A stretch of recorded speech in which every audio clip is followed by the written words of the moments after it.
Hello, welcome back to the chemistry e learners. Myself is Gauri. हम अभी surface chemistry ये topic पढ़ रहे हैं। हमने कल ही ये लेक्चर स्टार्ट किया था। हमने कल कुछ मैंने आपको इंट्रोडक्शन दिया था। एब्सॉर्प्शन क्या है, सरफेस केमिस्ट्री क्या है, सरफेस केमिस्ट्री एक्चुअली फेनोमेनन कहाँ होता है, आपको एक्चुअली फेनोमेनन सरफेस पर या फिर उसके इंटरफेस पर या फिर बाउंड्री पर देखने को मिलता है। एडसॉर्प्शन क्या है वो हमने देखा। किसे कहते हो आप एडसॉर्प्शन? एडसॉर्प्शन किसे कहा जाता है? यस, जो फेनोमेनन सरफेस पर हो। एडसॉर्प्शन किसे कहा जाता है? जो फेनोमेनन कहाँ पर हो? आपकी सरफेस पर हो। ओके जी। उसके बाद कल आपने एडसॉर्बेट, एडसॉर्बेंट किसे कहते हैं वो भी देखा। किसे कहते हैं जी एडसॉर्बेट, एडसॉर्बेंट? यस, फटाफट से आंसर दो। किसे कहते हो आप एडसॉर्बेट एंड एडसॉर्बेंट? एडसॉर्बेट किसे कहा जाता है? जो एडसॉर्ब हो रहा है। एडसॉर्बेट किसे कहा जाता है? जो एडसॉर्ब हो रहा हो। एडसॉर्ब हो रहा हो, आप उसे क्या कहते हो? दैट इज द एडसॉर्बेट कह देते हो। यस, उसे ये क्या कहते हो आप? एडसॉर्बेट कहते हो। मैंने आपको एक एग्जांपल भी दिया था। Gas adsorb on metal surface. Metal surface जो एडसॉर्ब हो रहा, कौन एडसॉर्ब हो रहा है?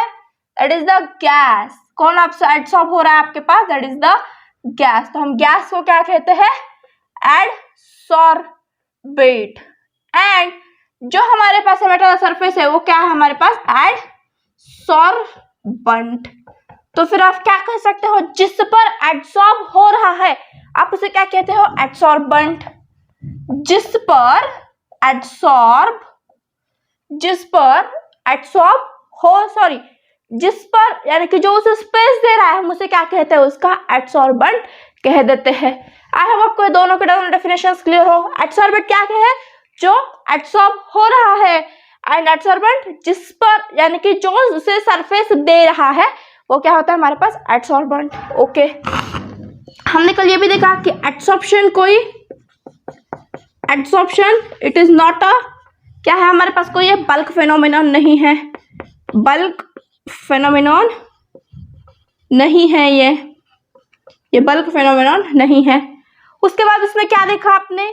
यस, और कुछ देखा हमने इसमें। यस, एडसॉर्प्शन जो है ये आज का नया पॉइंट है। दैट इज ये क्या है? एक्सोथर्मिक है। एक्सोथर्मिक इन नेचर है। एडसॉर्प्शन क्या है आपके पास? एक्सोथर्मिक है। एक्सोथर्मिक यानी कि निगेटिव है। निगेटिव यानी कि डेल्टा एच क्या है आपके पास? निगेटिव है। अब ये डेल्टा एच क्या है? एंथैल्पी है। Enthalpy that is change in enthalpy, वो क्या है आपके पास? निगेटिव आती है। यानी कि एडसॉर्प्शन आपके पास क्या आ जाता है? एक एक्सोथर्मिक प्रोसेस है। इतनी बात आपको क्लियर होगी मेरे ख्याल से। यस, ये क्या है आपके पास? एक adsorption that is the exothermic process आपके पास हो रही है। अब जब एक्सोथर्मिक है तो क्यों एक्सोथर्मिक है वो हम आगे देखेंगे। इसमें हमारे पास पूरी की पूरी क्या है? थर्मोडायनामिक्स है एब्सॉर्प्शन के, हम उसमें चेक कर लेंगे। अब कुछ बातें कर लेते हैं एब्सॉर्प्शन के बारे में। उसके बाद हमने कल क्या और पढ़ा था? डिसॉर्प्शन के बारे में कल पढ़ा था। डिसॉर्प्शन किसे कहते हो?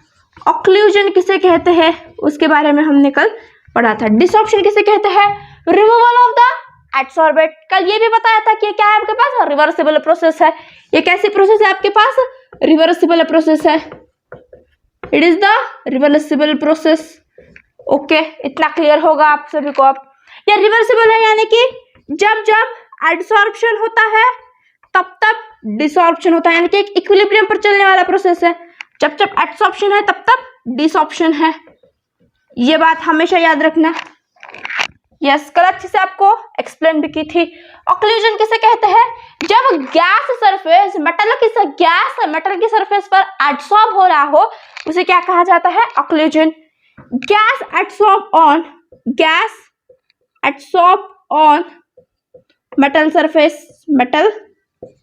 सरफेस ये क्या है आपके पास? दैट इज द ऑक्लूजन, इसे हम कह देते हैं। आई होप आपको इतनी बातें मेरी क्लियर होगी।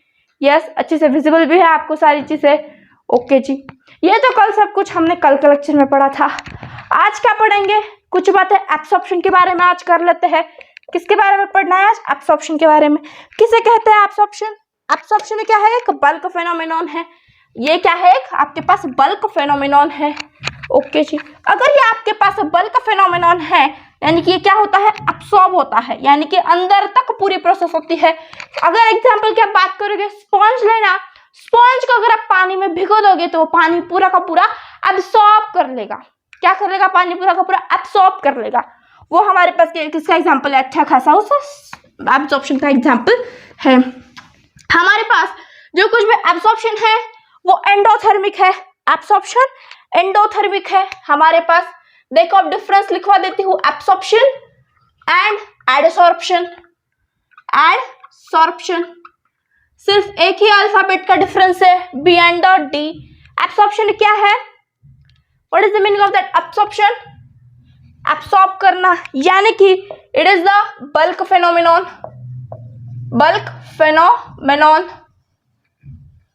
ये क्या है आपके पास? सरफेस की फेनोमेनॉन है। Okay ma'am.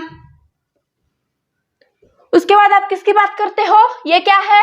एंडोथर्मिक है। Endothermic in nature. नेक्स्ट क्या है आपके पास? Exothermic in nature. Exothermic in nature.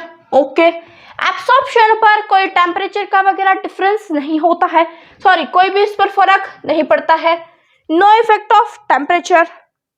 No effect of temperature. No effect of temperature. देखो एक्सप्लेन कर देती हूँ। पानी गर्म हो चाहे पानी ठंडा हो, जितना वो स्पॉन्ज पानी एब्सॉर्ब करना है उतना एब्सॉर्ब कर ही रहेगा। लेकिन यहाँ पर जब एब्सॉर्प्शन की बारी आती है तो it depends upon the temperature. It depends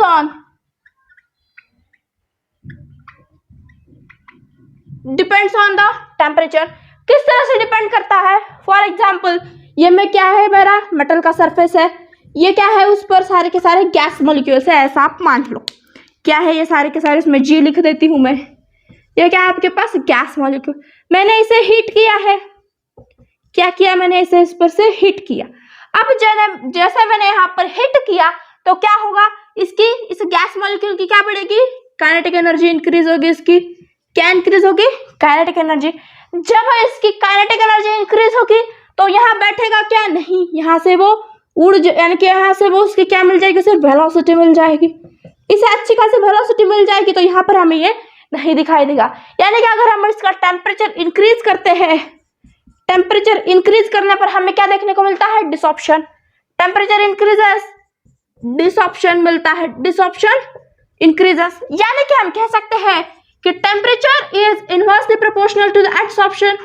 temperature is inversely proportional to the adsorption. हम इस तरह से यहाँ पर कह सकते हैं। ये आपका कंक्लूजन निकल गया यहाँ से।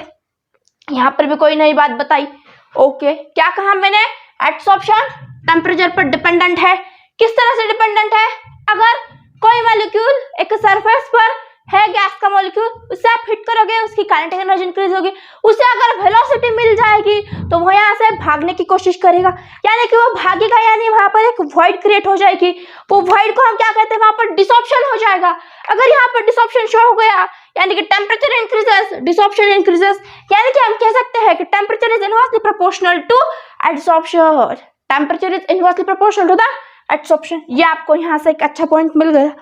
ओके जी। उसके बाद जब एब्सॉर्प्शन होती है हमारे पास तो वो क्या है? वो पूरे सरफेस पर एक यूनिफॉर्म रेट से होगी।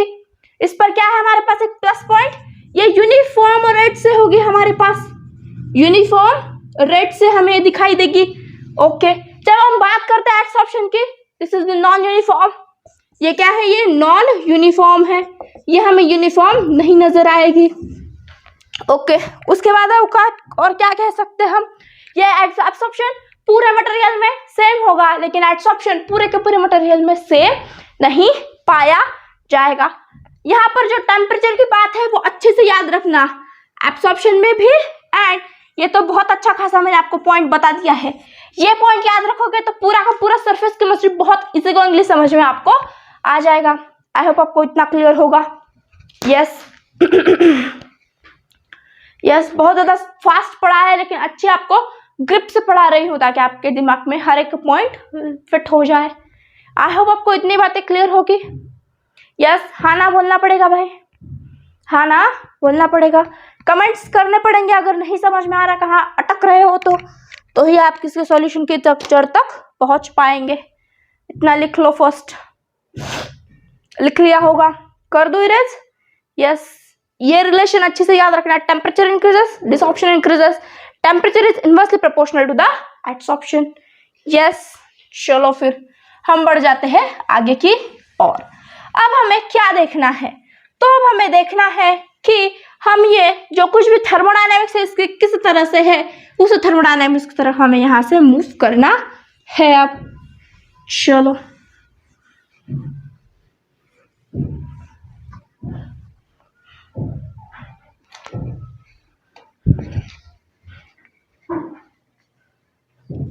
यस, तो हम बात कर रहे थे, किसकी बात कर रहे थे हम, दैट इज द एडसॉर्प्शन के जो कुछ भी थर्मोडायनामिक्स है उसकी बात हम कर रहे थे। ओके जी, अब जिसने थर्मोडायनामिक्स क्लास 11th में नहीं पढ़ा है, डेल्टा जी क्या है, डेल्टा एच क्या है, डेल्टा एस क्या है, वो पता नहीं होगा, अच्छे से देख लो, लिख लो, thermodynamic of adsorption, thermodynamics of adsorption, adsorption.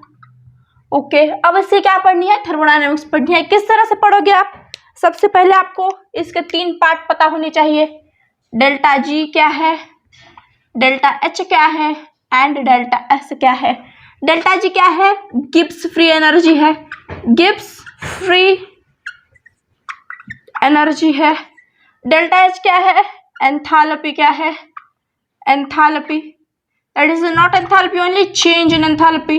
Delta S क्या है, change in entropy, change in entropy, change in entropy है आपके पास। इतनी बात क्लियर है जी? यस, इतनी बात आपको आई होप क्लियर होगी। Gibbs free energy, change in enthalpy, change in entropy. Yes, अब मैंने आपको क्या कहा था, जो कुछ भी एडसॉर्प्शन है वो क्या है, एक्सोथर्मिक है। Adsorption is the exothermic process, exothermic process है। एडसॉर्प्शन क्या है आपके पास, एक्सोथर्मिक प्रोसेस है। अगर आपके पास ये एक्सोथर्मिक है तो ये क्या है, यानी कि डेल्टा एच क्या है हमारे पास, निगेटिव है। डेल्टा एच क्या है हमारे पास, निगेटिव है।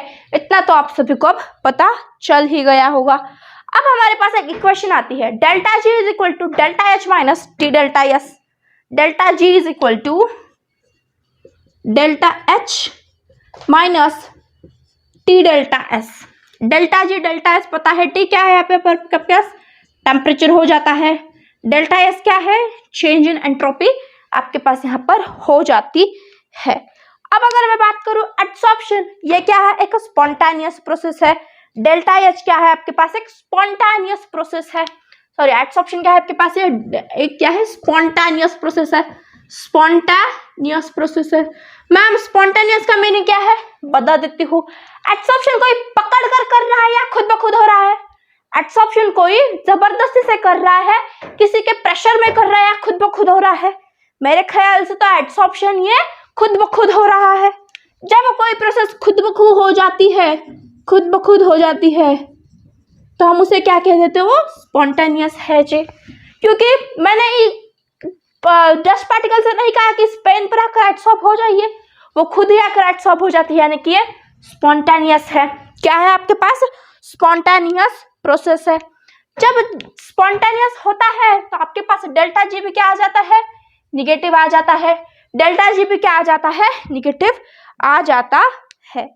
जब आपके पास delta G and delta H negative है तो आपके पास डेल्टा एस क्या होता है, चेंज इन एंट्रोपी। अगर मैं बात करूं एंट्रोपी की, तो वो क्या है, एक तरह की मूवमेंट है। जैसा कि हम कह देते हैं ये gas, liquid and solid. Gas में हमें ज्यादा मूवमेंट दिखाई देती है, मूवमेंट, यानी कि अब एंट्रोपी की अगर बात करें तो मैं इसे ब्रैकेट में लिख सकती हूँ, ये क्या है हमारे पास, एक रैंडमनेस है। क्या है जी, एक आपके पास एक रैंडमनेस है। ओके, इस रैंडमनेस का मीनिंग क्या है हमारे पास, बहुत ज्यादा वो, यानी कि गैस वो एक ठिकाने नहीं बैठ पाती है, यानी कि वो बहुत ज्यादा उसकी क्या है, रैंडमनेस है। तो गैस में हमारे पास एंट्रोपी सबसे ज्यादा होती है। तो हम क्या करते हैं, इसे निकालने के लिए S2 माइनस S1 कर देते हैं। S2 माइनस S1 से हमें ये एंट्रोपी यहाँ पर मिल जाती है। एंड इन एडसॉर्प्शन हमारे पास क्या है, S1 is greater than S2, S1 is greater than S2, यानी कि हमारे पास अगर S1 is greater than S2 है, S1 is greater than S2 है, तो हमारे पास ये क्या आएगा, डेल्टा एस भी निगेटिव आ जाएगा, डेल्टा एस भी निगेटिव आ जाएगा। यानी कि आप कह सकते हो कि इन एडसॉर्प्शन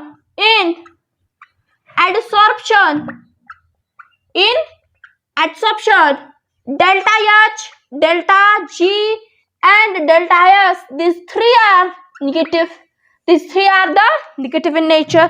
इतनी बात हो गई, वो तीनों भी क्या है आपके पास, निगेटिव हो जाते हैं। इतनी बात आपको क्लियर होगी माँ? यस, इतनी बात क्लियर है? यस, हाँ ना बोलना पड़ेगा, फटाफट से बोलो। और एक बार रिपीट करना है? हाँ मैम रिपीट करना है, तो कर देते हैं। फिर क्या कहते हैं हम, थर्मोडायनेमिक ऑफ एब्सॉर्प्शन। क्या क्या टर्म्स है हमारे पास, delta H, delta G, delta S, delta H, delta G, delta S. Delta H क्या है मैम, एंथैल्पी है, निश्चित एंथैल्पी क्या है, चेंज इन एंथैल्पी है। कि डेल्टा जी क्या है, गिब्स फ्री एनर्जी है, एंड डेल्टा एस क्या है आपके पास, चेंज इन एंट्रोपी है। डेल्टा जी निगेटिव होता है, क्यों निगेटिव है, क्योंकि वो प्रोसेस स्पॉन्टेनियस है। स्पॉन्टेनियस प्रोसेस खुद ब खुद होती है, कोई से जबरदस्ती से नहीं करवा सकता है। एडसॉर्प्शन भी खुद ब खुद हो रहा है, इसे एडसॉर्प्शन क्या है, एक स्पॉन्टेनियस है। जब स्पॉन्टेनियस होता है तो डेल्टा जी निगेटिव माना जाता है। ओके, एडसॉर्प्शन एक एक्सोथर्मिक प्रोसेस है, क्योंकि कोई मॉलिक्यूल अपने सरफेस पर, अगर फॉर एग्जांपल सरफेस है तो कोई उस पर बैठ रहा है तो उसे क्या देनी होगी, एनर्जी रिलीज करनी होगी, तो वो यहाँ पर बैठ पाएगा, इसलिए वो एक्सोथर्मिक प्रोसेस होता है। इसीलिए डेल्टा जी क्या आ जाता है, निगेटिव। डेल्टा एस भी हमारे पास यहाँ पर निगेटिव है, क्योंकि हमने ऐसे माना है कि S1 is greater than S2 है, S1 इज ग्रेटर देन क्या है, S2 है, इसलिए डेल्टा एस भी क्या है, निगेटिव है। कंक्लूजन क्या है, in the absorption delta H, delta G, delta S सारे के सारे क्या है, निगेटिव टर्म्स है। इतनी बातें क्लियर हो गई होगी अब आपको। यस, अब बात कर लेते हैं इक्विलिब्रियम पे क्या होता है। इक्विलिब्रियम पे क्या होता है, जब हमारे पास इक्विलिब्रियम की कंडीशन आती है तो हमारे पास जो डेल्टा जी है वो क्या है, जीरो हो जाता है। जब डेल्टा जी जीरो है in equilibrium condition, in equilibrium condition, जब हमारे पास इक्विलिब्रियम है तो delta G is equal to delta H minus T delta S. ये डेल्टा जी यहाँ पर जीरो हो जाता है, यानी कि delta H minus T delta S. हम इस तरह से लिख सकते हैं, delta H is equal to T delta S, delta H is equal to T delta S. लेकिन ये कहाँ पर है, only and only at equilibrium, at equilibrium process पर है ये, सिर्फ और सिर्फ कहाँ पर है ये, एट इक्विलिब्रियम प्रोसेस पर है। ये आपके पास हो जाता है पूरा का पूरा थर्मोडायनामिक्स ऑफ द एडसॉर्प्शन। क्या है आपके पास, थर्मोडायनामिक्स ऑफ द एडसॉर्प्शन। मैंने यहाँ की कंडीशन रफ कर दी, S1 is greater than S2। Yes, S1 is greater than S2, ये कंडीशन हमने यहाँ पर मानी है, यानी कि S1 क्या है, मोर है। हमें किस तरह से निकालनी है, S2 माइनस S1, इसीलिए यहाँ पर डेल्टा एस क्या आ जाता है हमारे पास, निगेटिव आ जाता है। इतनी बातें सबको क्लियर है? हाँ ना बोलो भाई, फटाफट से कमेंट करो। यस, चलो फिर अब बात कर लेते हैं एडसॉर्प्शन में भी दो टाइप्स है। क्या क्या, फिजिसॉर्प्शन, केमिसॉर्प्शन। फिजिसॉर्प्शन को ही फिजिकल एडसॉर्प्शन कहा जाता है, केमिसॉर्प्शन को ही केमिकल एडसॉर्प्शन कहा जाता है। अब वो हम नेक्स्ट लेक्चर में करेंगे। अब जिसको ये सब कुछ पसंद आया है, जिसको ये बहुत अच्छा लगा है, अच्छे से फील आई है, तो फटाफट सब्सक्राइब चैनल हो जाना चाहिए, एंड उसके साथ साथ लाइक का बटन भी हिट कर देना। अपने दोस्तों को बता देना कि कोई यहाँ पर सरफेस केमिस्ट्री बहुत अच्छे से पढ़ा रहा है, तो आप भी उसे ज्वाइन कर लेना। Thanks for watching and thanks for coming. अगर सच में कंटेंट पसंद आ रहा है तो लाइक शेयर सब्सक्राइब तो बनता ही है। मैं ऐसा नहीं कह रही कि इसी लेक्चर से सब्सक्राइब कर दो, पूरा कंटेंट देखो। मैंने बहुत सारे टॉपिक्स कंप्लीट करवा, देखो गिनवा देती हूँ। केमिकल काइनेटिक्स कंप्लीट किया है, basics of organic chemistry complete किया है, हेलो अल्केन्स कंप्लीट है, अल्कोहल फिनॉल ईथर पूरा का पूरा कंप्लीट है, chemistry in everyday life complete है।